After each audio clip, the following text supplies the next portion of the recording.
আচ্ছা, সুখন সরকার, বাংলাদেশ জাতীয় দলের দুইজন গুরুত্বপূর্ণ খেলোয়াড়কে নিয়ে একজন নায়িকার নাম জড়িয়ে বেশ কিছু গণমাধ্যম এমনকি সামাজিক যোগাযোগ মাধ্যমে তোলপাড় শুরু হয়েছে। আপনি নিশ্চয়ই এই বিষয়টা অবগত আছেন, তো এই বিষয়টাকে আপনি কিভাবে দেখছেন?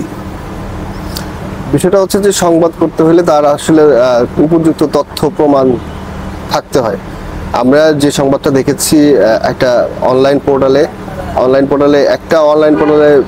সংবাদটা হওয়ার পরে সঙ্গে সঙ্গে দেখা গেল যে এটা অন্য অনলাইন পোর্টাল করে ফেলছে এবং সামাজিক যোগাযোগ মাধ্যমে এটা নিয়ে আলোচনা হয়েছে। বাট আমার কাছে মনে হয় না যে এটা আসলে তথ্য প্রমাণ সংযুক্ত কোনো সংবাদ, এটাকে আমার কাছে গুজবই মনে হয়েছে। আর একটা বিষয় হচ্ছে যে নায়িকাদের নিয়ে ক্রিকেটারদের সাথে জড়ানো এই বিষয়টা কিন্তু বাংলাদেশের নতুন না, এর আগেও অনেকবার হয়েছে। আমরা রুবেল হোসেন দেখেছি, আর অনেক ক্রিকেটারের সাথে এইভাবে জড়ানো হয়েছে। বাট ওই সমস্ত জায়গায় আসলে তথ্য প্রমাণ ছিল বা যুক্তিযুক্ততা ছিল, কিন্তু এখানে আসলে সেরকম যুক্তিযুক্ততা ছিল না। এবং যে মানুষকে নিয়ে জড়ানো হয়েছে আমার কাছে মনে হয়েছে গেল কয়েকদিন হলো সে কিন্তু একটা বিতর্কিত রোলে আছে, এবং এটা হতে পারে যে হচ্ছে তাকে প্রমোট করার জন্য হয়তো করা হয়েছে, আমার কাছে যতটুকু মনে হয়। আচ্ছা, এতে করে সেই খেলোয়াড়, মানে আমি নামই বলি এখন, শান্ত এবং হৃদয়, এই দুজনের নামে নায়িকা মিতুর নাম জড়ানো হয়েছে। এই মিতু হচ্ছে সেই মিতু যে কয়েকদিন ধরে একজন সদ্য সাবেক মন্ত্রীর সাথে ওতপ্রোতভাবে আছেন, জড়িত, তাকে ঘুম পাড়িয়ে তারপর বাসা থেকে বের হতে হয়, এরকম একটা দুর্নাম আছে তার নামে। তাকে জড়িয়ে এইভাবে একজন বাংলাদেশ ক্রিকেট দলের ন্যাশনাল টিমের ক্যাপ্টেন এবং উদীয়মান তারকা হৃদয়, তাদেরকে নিয়ে যদি এইভাবে সংবাদ করা হয়, এই বিষয়টা আপনার কাছে কেমন লাগছে? আসলে এই ব্যাপারটা আসলে হতাশাজনক, এবং একজন ক্রীড়া সাংবাদিক হিসেবে আমি আসলে এই ব্যাপারটা খুব ভালোভাবে নিতে পারছি না।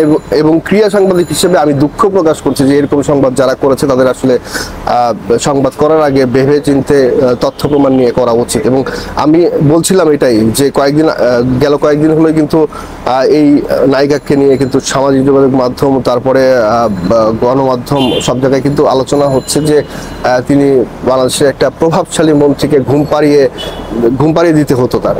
তো এখানে আমার কাছে মনে হয়েছে যে এটা তাকে প্রমোট করার জন্য করা হয়েছে, এবং বাংলাদেশ দলের গুরুত্বপূর্ণ ক্রিকেটারদেরকে আসলে এভাবে হ্যারাসমেন্ট করার অধিকার কারণ নাই। এবং কোনো সংবাদকর্মী যদি এরকম সংবাদ করতে চায় তাহলে অবশ্যই তাদের সাথে যোগাযোগ করে তাদের মতামত নিয়ে এবং ঘটনা কতটা সত্যতা সেটা নিয়ে তারা আলোচনা করতে পারে। কিন্তু এইভাবে হুট করে কারো নামে তাদের ব্যক্তিগত জীবনে আক্রমণ করা, এটা আক্রমণ করাই বলে, ব্যক্তিগত জীবনে আক্রমণ করা এবং তাদের চরিত্র নিয়ে প্রশ্ন তোলার আসলে সুযোগ নেই। এবং এইখানে একটা ব্যাপার হতে পারতো যে যিনি নায়িকা যার সাথে জড়ানো হয়েছে তিনি যদি এসে সরাসরি এই জিনিসগুলো তুলে ধরতেন তাহলে কিন্তু একটা ব্যাপার ছিল যে না, তার যার সাথে জড়ানো হয়েছে সে এসে মানুষের সামনে এই সমস্ত কথা বলেছে, তখন একটা গ্রহণযোগ্যতা থাকলেও থাকতে পারতো। কিন্তু যে সংবাদ হয়েছে এটা চাটুকরিতে ছাড়া আর কিছু না। এবং আমাদের দেশের ক্রিকেট বর্তমানে ভালো অবস্থায় আছে, এবং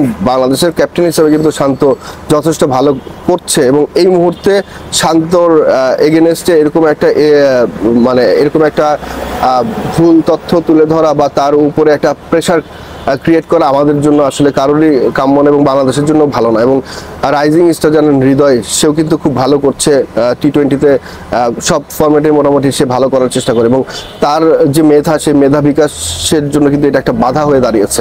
আচ্ছা, আরেকটা বিষয় বলি যে এমন একটা সময় সংবাদটা করা হলো যখন বাংলাদেশ ক্রিকেট পাকিস্তানকে হারিয়ে আসার পর খুবই ফুরফুরে মেজাজে ছিল, প্রত্যেকটা খেলোয়াড় খুবই জলি ছিল, তারা খুবই একটা মানে মানসিকভাবে অনেক শক্তিশালী ছিল।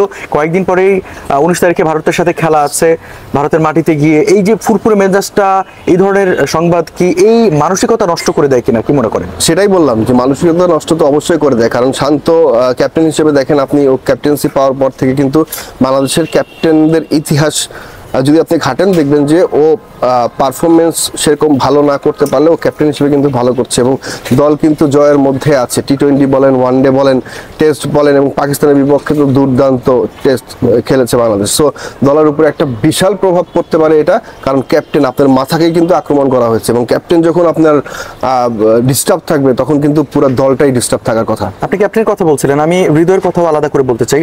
হৃদয় বেশ কিছুদিন ধরে দলের সাথে নেই। এই যে ইন্ডিয়া ট্যুর হচ্ছে, বাংলাদেশ এখনো দল ঘোষণা করেনি, এমন একটা অবস্থায়, এবং সামনেও চ্যাম্পিয়ন্স ট্রফি আছে, এখানে হয়তোবা হৃদয়ের অন্তর্ভুক্তি হতেও পারতো। এখন কোনো কারণে যদি বিতর্ক সৃষ্টি হয়, যেমন এর আগে দেখেছি আমরা নাসির হোসেনকে নিয়ে বিতর্ক হয়েছে, তারপর ধীরে ধীরে সে দলের বাইরে চলে গেছে। তো এইরকম তো আমরা হৃদয়ের মতো একজন প্রতিভাবান খেলোয়াড়কে নিশ্চয়ই আমরা ওই রকম তালিকায় দেখতে চাই না, এবং এই ধরনের সংবাদ সেই ক্ষেত্রে কতটা প্রভাবিত করে কি মনে হচ্ছে আপনার?